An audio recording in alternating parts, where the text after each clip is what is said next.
Hi friends, அஸ்ஸலாமு அலைக்கும். எல்லாரும் நல்லா இருக்கீங்களா? நாங்கள் ரொம்பவே நல்லாயிருக்கோம். இன்றைக்கி நம்ம ரொம்ப சிம்பிளாக செய்யக்கூடிய ஒரு ஸ்வீட் ரெசிபி வட்டலப்பம் தான் செய்ய போகிறோம்.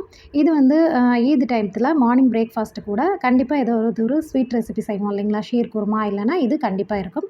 இதை எப்படி செய்கிறதுங்கிறத பார்க்கலாம்.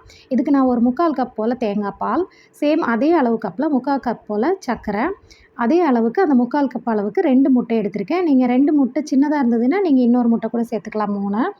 இப்போ இந்த சர்க்கரையை மட்டும் ஒரு மிக்ஸி ஜாரில் சேர்த்துட்டு கூடவே 2 ஏலக்காய், கொஞ்சம் போல் முந்திரி பருப்பு எல்லாத்தையும் சேர்த்து நல்லா பவுட்ரு ஃபார்மில் பண்ணி ஒரு ஓரமாக வச்சுக்க போகிறேன். இப்போ ஒரு மிக்ஸிங் பவுலில் நம்ம எடுத்து வச்சுருக்கிற 2 முட்டை, கூடவே அந்த பால், கூடவே வந்து நம்ம எடுத்து வச்சுருக்கிற சர்க்கரை எல்லாத்தையுமே சேர்த்து நல்லா ஒரு விஸ்க் வச்சு நல்லா ஹேண்ட் விஸ்க் வச்சு நல்லா அடிச்சுக்கோங்க.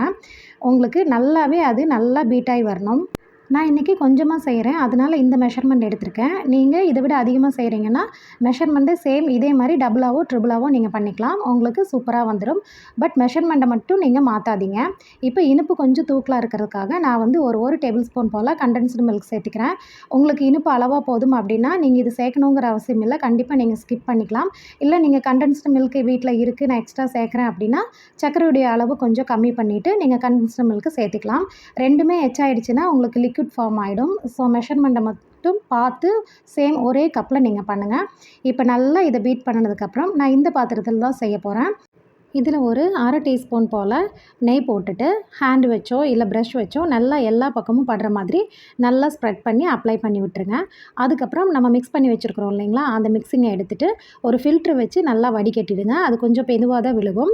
நல்லாவே உங்களுக்கு விஸ்க் வச்சு நல்லா இது பண்ணி விடுங்க. உங்களுக்கு நல்லா கீழே எல்லாமே எந்த ஒரு கட்டிகளோ எதுவுமே இல்லாமல் உங்களுக்கு நீட்டாகவே அந்த மில்க் மட்டும் உங்களுக்கு விழுந்துடும். அப்போ தான் உங்களுக்கு கன்சிஸ்டன்சியுமே வந்து உங்களுக்கு ரொம்ப சூப்பராக வரும். இப்போ இது ரெடி ஆகிடுச்சு. இப்போ ஸ்டவ் ஆன் பண்ணி நான் ஒரு இட்லி பாத்திரத்தில் தான் செய்ய போகிறேன். நீங்கள் ஸ்டீமர் இருந்தால் அதில் கூட செஞ்சுக்கலாம். உள்ளே நான் வந்து கீழே விழுகாமல் இருக்கிறதுக்கு தடுக்க வச்சுருக்கேன்.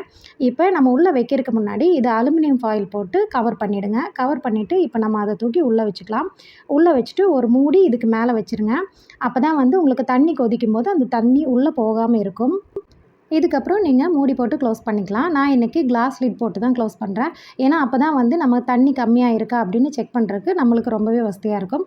நான் இப்போ ஒரு மீடியம் ஃப்ளேமில் வச்சு 20 நிமிஷத்துக்கு அப்புறம் நான் திறந்து பார்க்குறேன். நான் 4 டம்ளர் தண்ணி ஊற்றிருந்தேன். இன்னுமே தண்ணி வந்து இருக்குது. நான் திரும்ப க்ளோஸ் பண்ணி வச்சுட்டு கரெக்டாக ஒரு 35 மினிட்ஸ் கழித்து நான் ஓப்பன் பண்ணுறேன். ஏன்னா 1/2 அன் ஹவர்லேயே கண்டிப்பாக வெந்துடும். சப்போஸ் நீங்கள் திறந்து பார்த்து உங்களுக்கு வேகலைன்னா எகெயின் ஒரு 10 மினிட்ஸ் நீங்கள் விட்டுருங்க. பார்த்து ரொம்ப சூடாக இருக்கும். ஒரு கத்தி வச்சு தான் நான் இதை ரிமூவ் பண்ணுறேன். பாருங்கள், மேலே வந்து நான் ஒரு ட்ராப் நெய் விட்டுருந்தேன். அது அப்படியே உருகி மெல்ட் ஆகி அப்படியே நிற்கிது பாருங்கள்.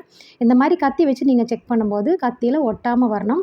உங்களுக்கு வேகலை அப்படின்னா பால் மாதிரி அந்த கத்தியில் ஒட்டிக்கிட்டு வரும். அப்படி இருந்தால் நீங்கள் திரும்ப அதே மாதிரி க்ளோஸ் பண்ணி ஸ்டவ் ஆன் பண்ணி மீடியம் ஃப்ளேமில் ஒரு 10 நிமிஷம் வச்சுருங்க. இப்போ நான் ஸ்டவ் ஆஃப் பண்ணி நான் வெளியில் எடுத்துட்டேன். இதை வந்து நல்லா ஆற வைக்கணும். ரூம் டெம்பரேச்சரில் நல்லா ஆற வச்சதுக்கப்புறம் நீங்கள் ஃப்ரிட்ஜில் வச்சதுக்கப்புறம் கூட நீங்கள் ஷேப் பண்ணிக்கலாம். பாருங்கள், இந்த மாதிரி சைடு ஓரத்தை எல்லாமே எடுத்து விட்டுட்டு ஒரு பிளேட்டில் போட்டு கவுத்திடுங்க. கவுத்திட்டு நீங்கள் உங்களுக்கு என்ன ஷேப் வேணுமோ பண்ணிக்கோங்க. ஆனால் ரொம்ப பொறுமையாக பண்ணணும். ஏன்னா ரொம்ப ரொம்ப சாஃப்டாக இருக்கிறனால சட்டுன்னு உடஞ்சி போகிறதுக்கு வாய்ப்பு இருக்குது. கண்டிப்பாக இதை ட்ரை பண்ணி பாருங்கள். ரொம்ப ரொம்ப ஈஸியாக இருக்கும்.